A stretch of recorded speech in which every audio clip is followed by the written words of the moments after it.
Another batch of repentant combatants passed through the touch of self-conviction with a promise not to participate in any activity that is counter to the unity of the country. Reflect back, I see that what I'm doing is not good. That is why I felt to just repent to the Almighty God and leave what I'm doing. It's better for me to go and stay in peace with everybody. These are the 390 individuals who have entered the walls of Operation Safe Corridor through Nigeria's non-kinetic approach, which started in 2015 and its operation stretching beyond the northeast. Go through a well-structured de-radicalization, rehabilitation, and the reintegration program. The process saw through the transformation of these individuals that are ready to partake in nation building. I'm confident that based on the therapeutic interventions this set of clients have undergone under the proficiency and watchful eyes of the local treatment team, as well as the Big 5 infantry tools that was administered to them, they have been inculcated with positive virtues. Hey! Waiting person no go here for Nigeria. My brothers and sisters, waiting person, just tell me that one thing that you will not hear that is happening in Nigeria. Just tell me one. That terrorists are being caught. They are being caught, and most of them are caught in the act of unaliving people. And the Nigerian army or the government will take them and go and rehabilitate them and release them into the society again. It is happening live in Nigeria. This one is not old news. Oh. Today is the 8th day of August 2025. And this news I'm about to show you now just happened in less than 24 hours ago. So this thing happened yesterday, being the 7th day of August. Jesus. You know, when the former president of Nigeria, Buhari, the dead Buhari, when he was alive, he was doing this thing, and people were saying that yes, because the Fulanis are his brothers, so that is why he is reintegrating them into the society and reintegrating most of them into the Nigerian army. People say that it was because those Fulanis or those terrorists were his brothers. But now Buhari is no more, and we have another leader, and the same thing continues. What does that show? What does that tell you? What does that tell you? You know, I used to tell you that the problem of Nigeria, sometimes you don't blame these leaders. Yes, the foundation, there is something under the foundation that is making this thing to shake like this. Now, before we go into the question of why this rehabilitation of terrorists into the society, before we go into the question of why, let me read out the news for you, so that you will know that it happened or that it's happening. It's happening live. The news says, according to IGTV, it says, over 300 repentant terrorists undergoing rehabilitation will soon be released to join Nigerians' federal government. It went on to say, more than 300 repentant terrorists are currently undergoing rehabilitation at a federal facility in Gombe State, as the government intensifies efforts to reintegrate ex-combatants through non-military measures. Major General Adamu Laka, National Coordinator of the National Counter-Terrorist Center, made this known on Thursday in Abuja during a high-level stakeholders and donors meeting. Operation Safe Corridor, a de-radicalization, rehabilitation and reintegration program in Malau Sadi, Gombe State, has so far graduated over 2,600 low-risk former combatants, providing them with psychosocial support, vocational training, and reintegration assistance. Currently, there are over 300 clients in the camp undergoing the process, Laka stated. He added, furthermore, a growing number of terrorists and bandits are now expressing willingness to surrender in the northwest and north central regions. Efforts are currently underway to design and implement similar disarmament, de-radicalization, and reintegration programs tailored to these regions in northwest Nigeria.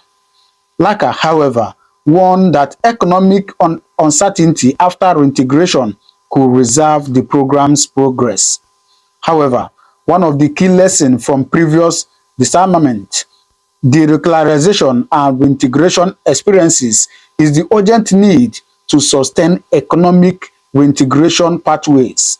Many former clients face uncertainty and limited opportunities once reintegrated, which can threaten the gains of rehabilitation process.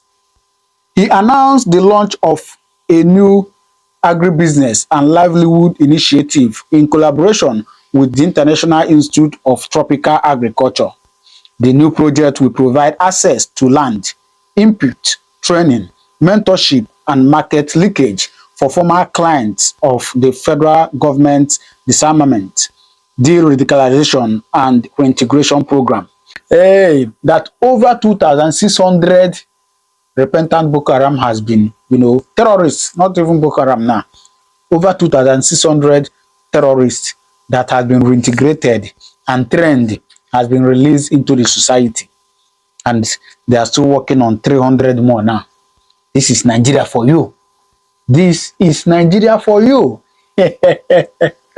Well, please let me allow you to watch this. But then please do well to drop your comment on the comment section what you think. Tomorrow now, you people will be shouting insecurity, insecurity, insecurity. Anyway, watch this. Then you drop your comment on the comment section what you think, please. The enemy we're dealing with is an enemy who has no borders, and they do not care what they do. And I can tell you it is not only on those aspects. We also have part of politics in it, part of sabotage in it. There are certain individuals that feel if they do this, they will make the country ungovernable or make it seem as if nothing is being done. And that's why they want to do everything. People are discussing with even the terrorists to make sure that they continue pushing their agenda to make Nigeria look as if it is unsafe. I can assure you that Nigeria is safe and Nigeria will continue to be safe. I'm sure you've seen the statistics of those, how a lot of foreigners and Nigerians that came in for the holiday having confidence that security is returning into Nigeria. We will continue to do that. They were not captured, they surrendered because we were able to put in measures to ensure that we deny them a lot of things, especially the oxygen, like I mentioned, getting phones, getting food, and all these things. And so a lot of them felt, and we gave them the window that if you come out, we'll take you in. And what we did is that anytime they came out, the first thing we did is that we were working together with the state government, working with the DSS, with the police, and the NIA. They were being profiled. Those ones that are really active members are kept at a side, while those, what we realized again is that not everyone that was part of it is a terrorist. Some of them were conscripted, some of them were forced, some were enslaved. So we're able to separate those aspects. And I mentioned that over 120 surrendered. Out of this number, over 60,000 were children. Now, what were the terrorists doing? In the past, they used to capture communities and then force men, especially adults, to join them, whether they like it or not. If you refuse, they behead you. So you had no choice. But now that it became difficult, that they don't have any territory, they don't have a means of doing that, they now decided to start impregnating the women. And what they do is that if a woman gives birth, when she's 4 months after giving birth, they impregnate her again to have. They were trying to produce a new set of terrorists. And to us, those new sets will have been most dangerous. Why? Because we know for humans, any society that you grow in, what you see is what you think that is normal. Now, those guys, those kids growing up in a society where killing is rampant, beheading, and all sorts of inhuman activities, they will not have empathy, they will not have sympathy for anything. And that's why we're happy that over 60,000 have surrendered. And they are. So we have women, the elderly, and these children that have been kept outside. Those main actors are going through the eradication, and investigation is ongoing. Those ones found to be culpable will be tried. And I'm sure you know that the Attorney General has been prosecuting them of recent. We're taking those of them that were found to be free, taking them to Operation Safe Corridor in Gombe, where they are being de-radicalized, and then giving skills, because we understand that poverty, unemployment, hunger, illiteracy, these are aspects that also aggravate this issue. So we must address them. And that's why it's important for us to have a final solution. I always go back to this: good governance. Our local governments must work well. Our governors must work well. We must have infrastructure. We must have food. we must have schools so that we remove illiteracy, because part of this issue is with illiteracy. I mean, some of them are being told that if a soldier kills you, you are going to paradise. And if you kill a soldier, you have blessing. So you see those waxed ideas, which is not religious, it's not Islamic, it's not Christian. Evil people have taken advantage of them and using them. And what we also realize is that their commanders are living larger than life across the border, because they are surviving around the no man's land between Nigeria and these other neighboring countries. So that's why I always insist that it's important that we work together with these countries. We don't want them to leave ECOWAS. We want them to remain in ECOWAS so that we can continue to work.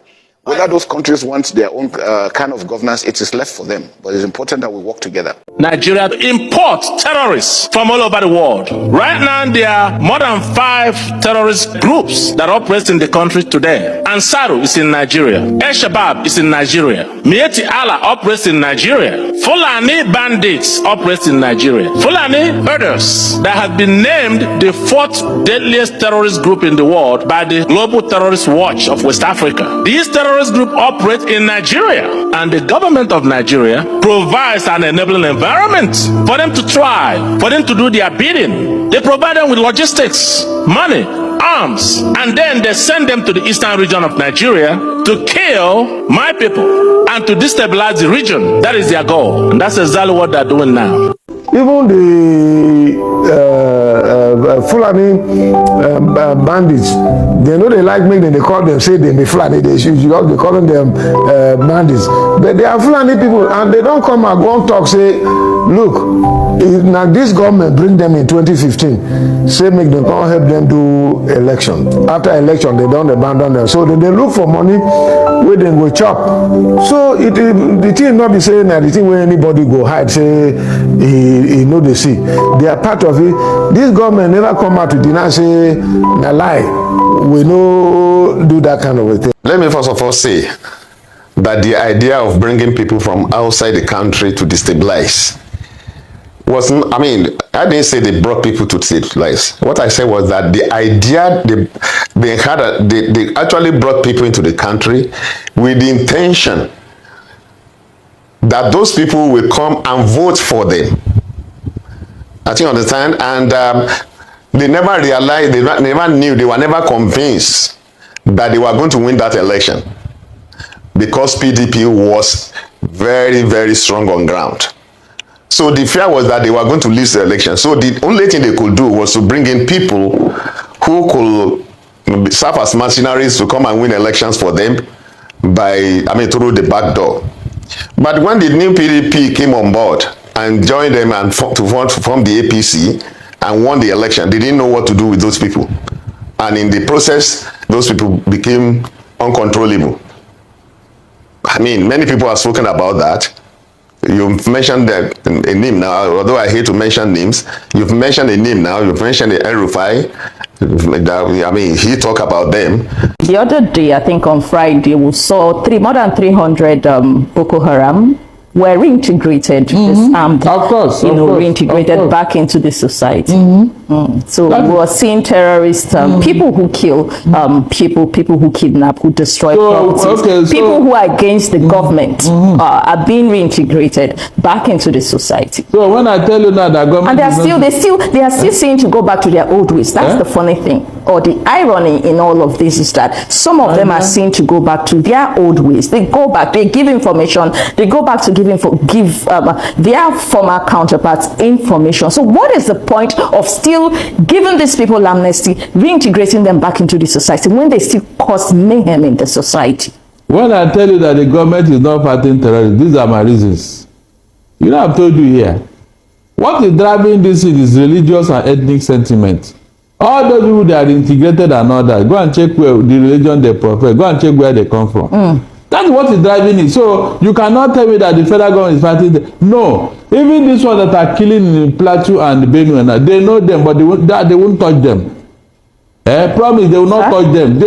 If the security manage to catch any of them, tomorrow they are back. So what are you now telling me? That government is fighting? It's a lie. Pure lie, complete lie. They are not doing anything. All this thing you are hearing and seeing is just smoke screen. Shetima went to Plateau, he went to Bay. It's a pure lie. It's deceit. Pure deceit. They are not serious. Let that Shetima explain to us what he was doing with the Kabiru Sokoto. That was found in him. That was found in his residence. Of course. Before he became vice president, what was he doing with that man up to today? Did he explain to us? In Borno State.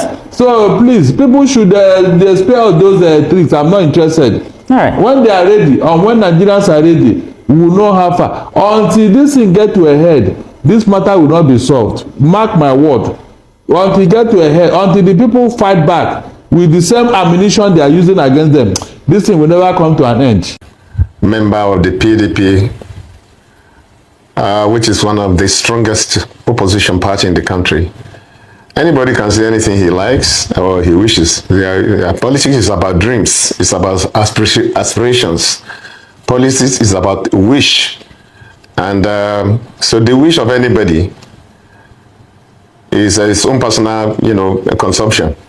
And if the APC is saying what they are saying, according to what you said, I think that's their wish. Then the opposition, to remember, are there. They are not just sleeping. In spite of what you call the gale of defection, as far as I'm concerned, defection or no defection, the PDP is still a party that is very strong on ground as an opposition party.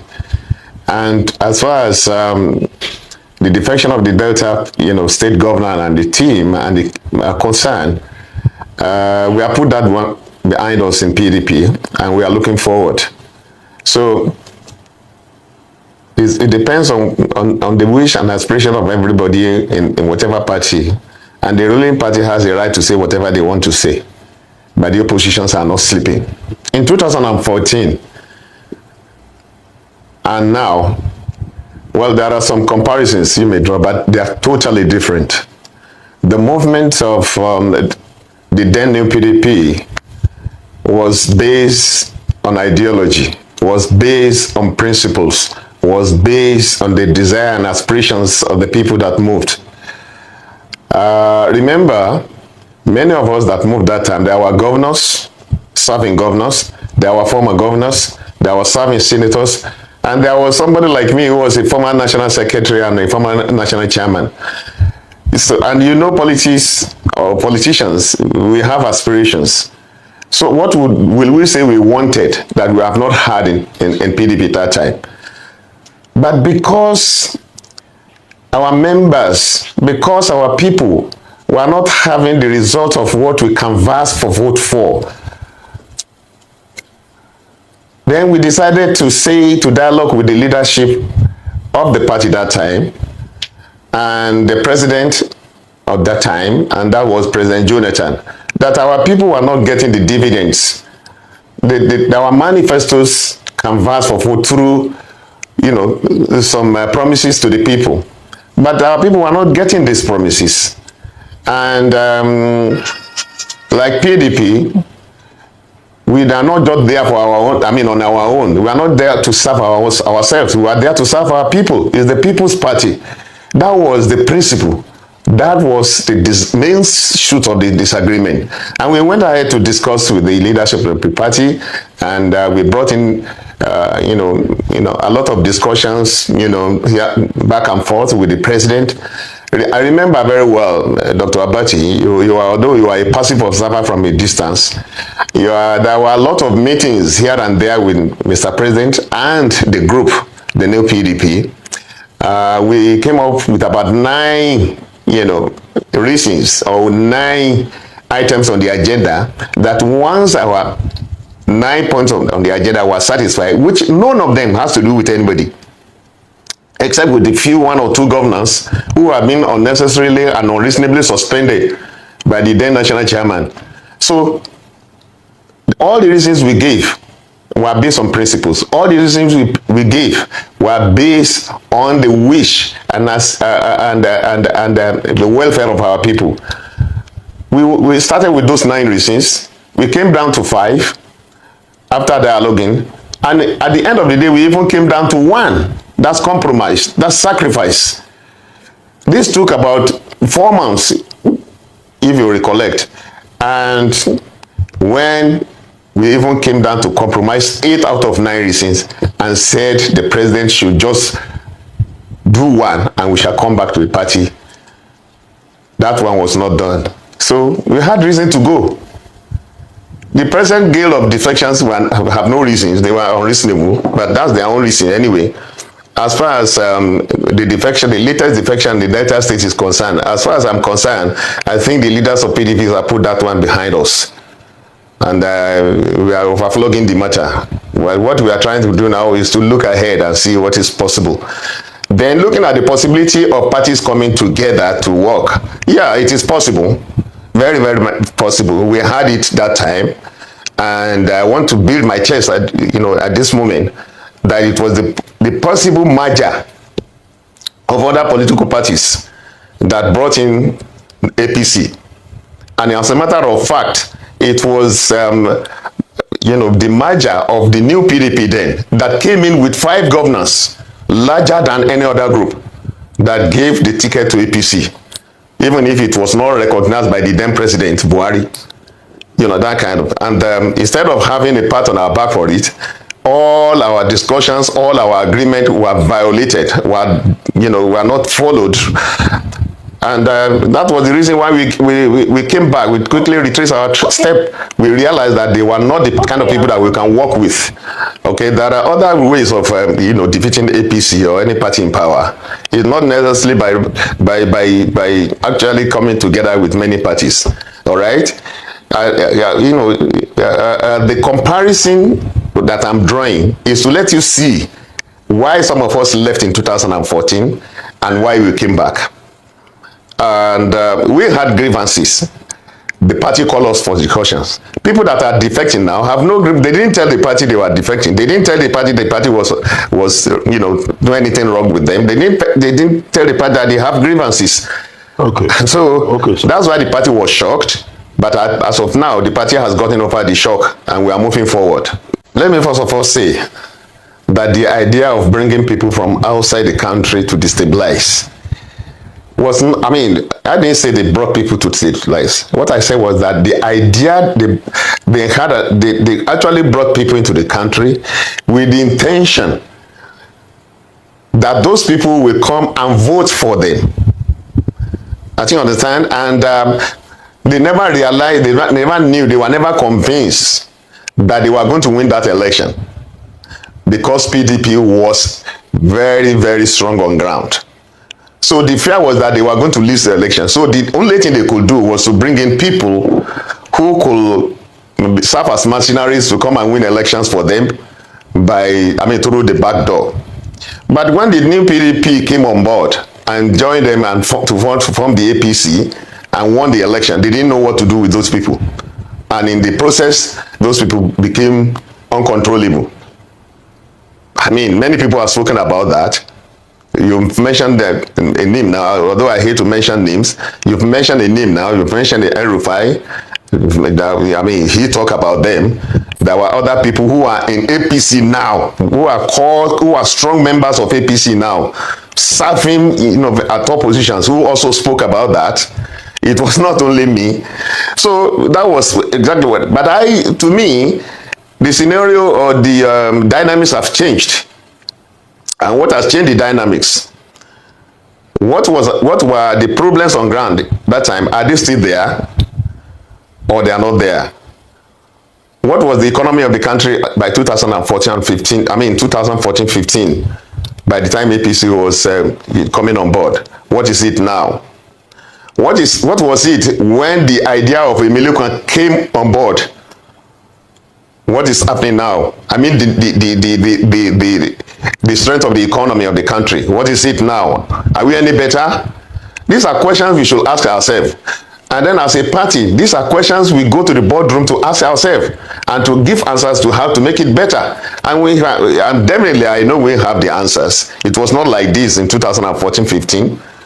And you know it for sure that if we have gotten the opportunity to continue, things will not be like this, as bad as it is now.